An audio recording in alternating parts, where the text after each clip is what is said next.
घंटों में से कम 1 घंटा तो अपने लिए इस तरह दे ही दें। और मैं तो जो इस तरफ आने की कोशिश करता है, जो भी ये सोचता है कि हम भक्ति के मार्ग पर चलें, दीक्षा लेने के लिए आता है, तो उससे सबसे पहले यही कहता हूं, भाई गुरु को कुछ देना पड़ेगा, और देना है तो सिर्फ इतना कि 1 घंटे का समय गुरु के लिए निकालना है। आधा घंटा फिजिकल एक्सरसाइज करोगे और आधा घंटा परमात्मा के लिए ध्यान पाठ पूजा जरूर करोगे। 1 घंटा दो। अगर ये 1 घंटा नियम से गुरु की बात मान के भी, क्योंकि इससे ज्यादा कम और कितना करेंगे, आधा घंटा तो आप अपने लिए दे ही सकते हो। 2 चक्कर ही पार्क के काट के आने हैं, उतने में आपका आधा घंटा हो जाएगा। आप आधा घंटा भगवान के भजन में बैठ जाओ। 23 घंटों को मैं कहता हूं आप अपने लिए रख लो। 1 घंटा ही भगवान के लिए आप रख लें और अपने लिए रख लें। उतने में भी इतनी बात हो जाएगी कि आधा घंटा रोज आदमी ठीक सुबह सुबह उठकर एक्सरसाइज वगैरह कर लिया करे और आधा घंटा भगवान के ध्यान में बैठ जाए, तो एक से डॉक्टर की लाइन से बचेगा आदमी और दूसरे से यमराज की लाइन से बचेगा। दोनों लाइनों में नहीं लगना पड़ेगा। लेकिन फिर भी हम कैंची लिए बैठे हैं, अपनी जड़ें काट रहे हैं। लोक बिगाड़ रहे हैं, परलोक बिगाड़ रहे हैं। शरीर ठीक नहीं तो ये लोक खराब हो ही गया। पैसा हो भी जाए तो आपका शरीर ठीक नहीं तो फिर उसका लाभ क्या हुआ। चार्ली चैपलिन इतना बड़ा हास्य अभिनेता बना, तो जब मां से मिलने के लिए गया तो मां के पास आया तो मां को यह दर्शाने की कोशिश कर रहा है कि मां देख आज मैं कहां पहुंच गया हूं, मैंने कितना कमाया है, कितना पैसे वाला हो गया। लेकिन मां ने उसको देखकर क्या कहा, बेटा पैसा तो कमाया है, लेकिन पैसे का आनंद लेने लायक शरीर भी तेरा काम का रह गया है या नहीं। पूरे पैसे का आनंद तो तभी ले पाएगा जब तू सेहत से ठीक रहेगा। तूने सेहत का क्या हाल कर लिया बेटे, ये पैसे की जरूरत नहीं। अगर तेरी सेहत ठीक है तो ये पैसा थोड़ा भी होगा तो तेरी जिंदगी में आनंद रहेगा। इसलिए तू और सब करने के साथ साथ अपनी सेहत पे ध्यान दे। आप जानते हैं ना कि बेटा कहीं जाए घर से बाहर कमाने के लिए, तो जब लौटेगा तो आते पिता जेब टटोलेगा, क्या कमा के लाया, टाइम तो नहीं खराब किया, जो कुछ बिजनेस के लिए गया था कुछ वहां से लाभ लेके आया नहीं। बाप तो सिर्फ आय व्यय के बारे में पूछेगा और मां और कुछ नहीं पूछेगी। सबसे पहले पिता ने जेब की तरफ देखा और मां ने पेट की तरफ देखा। वहां गया था कुछ खाया पिया नहीं, ठीक से सोया था, आराम किया था, अपना ध्यान रखा। मां के लिए पैसा महत्वपूर्ण नहीं है। मां के लिए सबसे पहले अपने बच्चे की सेहत है। वो हमेशा यही सोचती है कि तू ठीक रहे। मां बाप की दुआएं हर बच्चे के लिए बड़ी महत्वपूर्ण होती हैं।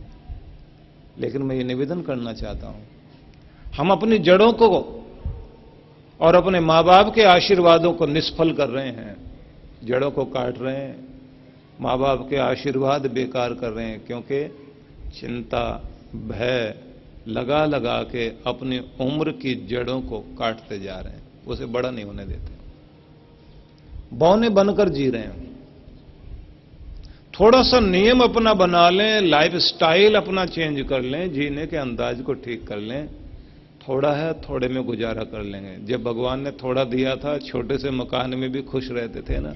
अब इतना कुछ है, पैसा भी ठीक है, रहने की जगह भी ठीक है, लेकिन फिर भी आपस में न बच्चे न खुद तालमेल की कमी।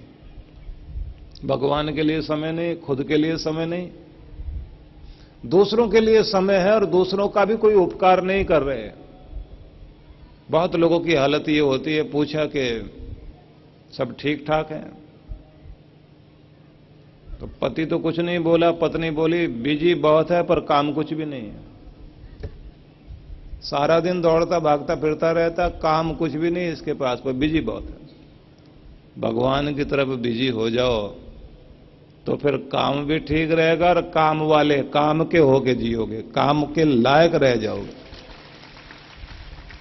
निरर्थक जीवन जी रहे हैं तो भय, चिंता, रोग और शोक, किसी चीज के छूट जाने का इतना गम मत करो कि चीज तो टूट ही गई, अपने प्राणों को भी जला बैठो, अपनी उम्र खराब कर बैठो। और मैं तो एक बात कहूंगा, हार जाओ गम नहीं, लेकिन हार ना मानो। हार जाना अलग बात है और हार मान लेना वो बहुत गलत बात है। हार नहीं मानो, चाहे पिछड़ जाओ, हार जाओ, पीछे रह जाओ, लेकिन दिल से मान के मत चलो कि मैं हार गया हूं। दिल से मानो कि फिर लड़ूंगा और जीत के रहूंगा और जीत के दिखाऊंगा। हम जिंदगी से भी हार मान के बैठ जाते हैं। अब मैं हार गया हूं, अब मैं टूट गया हूं, अब नहीं कुछ हो पाएगा, मैंने बहुत कोशिश करके देख ली, सब कुछ करके देख लिया, मेरा कुछ भी बनने वाला नहीं है और ज्यादा मेहनत करने से कुछ होने वाला नहीं। ये शब्द जहां हमने कहे तब मानना चाहिए कि आदमी यहां पहुंचते ये कहते ही अब वो टूट चुका। और कैसी भी स्थिति आ जाए, हार नहीं माने आदमी, हार भी जाए, हार भी गया हो और हार ना माने, वो सफल होता, फिर कोशिश करेगा, फिर कोशिश करेगा। आइंस्टाइन के जीवन में ऐसे उदाहरण रहे, इतना बड़ा साइंटिस्ट रहा, अपने प्रयोगों में कितनी बार असफल हुआ। और एडिसन की तो जिंदगी का सबसे अजीब उदाहरण है। 600 प्रयोग किए, ये जो बल्ब बना रहा था जब वो लाइट्स, आज बहुत बड़ी शक्ति बन गई इंसान की। बिजली का बल्ब की तैयारी जब कर रहा था, 600 बार फेल हुआ अपने काम में। ये कार्य हो भी सकता है या नहीं? 600 बार फेल होने के बाद उसे सफलता मिली। तो अगर वो ये मान लेता कि 600 बार, एक दो बार फेल हो जाए तो आदमी वहीं का वहीं बैठ जाए। कितने सारे लोग दुनिया में ऐसे जो काम शुरू करते हैं, फेल होने के डर से बीच में छोड़ के बैठ जाते हैं। कितने ऐसे लोग हैं जो खजाने की तलाश में थे, मेहनत करते रहे और जब देखा कुछ होने वाला नहीं है, छोड़ के बैठ गए।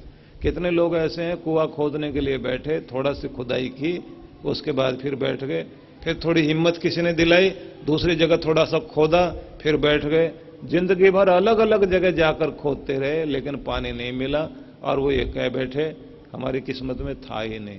अगर एक ही जगह लग करके जरा हिम्मत कर जाते तो थोड़ी सी मेहनत करने से एक ही जगह पानी मिल जाता। जिस भी काम को करो पूरी लगन के साथ और शक्ति के साथ करो, सफलता जरूर मिलेगी। हार जाना अलग बात है, लेकिन हार नहीं मानना। लगन पूरी हो तो शक्ति के साथ लगो। तो मैंने आपसे कहा कि हम अपनी उम्र को अपने हाथों से खुद ही काट रहे होते हैं। 1 घंटे का समय रोज अपने लिए निकाल लें नियमित, और थोड़ी सी कोशिश करें 1 घंटा समाज सेवा के लिए रख लें। कुछ ना कुछ समाज सेवा का कार्य करना है। 1-1 घंटे को जोड़ के आप सप्ताह के 6 घंटे रखकर 7वें दिन में, छुट्टी वाले दिन, आधा दिन यही मान लें समाज सेवा के लिए, जन कल्याण के लिए, आत्म कल्याण के लिए मैं समय निकाल रहा हूं। जो पूरे सप्ताह नहीं कर पाया, या रोज 1-1 घंटा रख लें। देखा जाए तो आदमी 8 घंटे अगर उसके बिस्तर पर बीतते हो, ये मान लिया